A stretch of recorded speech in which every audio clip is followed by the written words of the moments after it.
আসসালামু আলাইকুম। সবাই কেমন আছেন? আজকে সকালে আমাদের নিচের ভাড়াটিয়া আঙ্কেল নিজের হাতে খিচুড়ি রান্না করেছেন, সবজি খিচুড়ি। আমার এটা খুবই পছন্দের। সেজন্য আন্টি এই খিচুড়ি আর ডিম ভাজা দিয়ে গেছেন আমাদের জন্য। আসলে এরকম প্রতিবেশী থাকলে আর কি লাগে।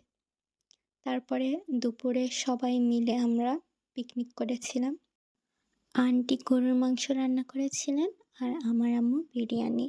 আমার আম্মুর হাতের বিরিয়ানি বরাবরই সবাই খুবই পছন্দ করেন। পোলাওয়ের চাউলগুলো ছিল আন্টির বাসার, তাই এত সুন্দর হয়েছিল বিরিয়ানি, অনেক সুন্দর ঝরঝরে হয়েছিল। আর আমি আন্টির মেয়ের সাথে একদম আমার ছোট বোনের মতো আমরা ২ জন মজো খাচ্ছিলাম আর খুব গল্প করছিলাম। এরপরে আমরা আনারস মাখা খেয়েছিলাম সবাই মিলে। আলহামদুলিল্লাহ।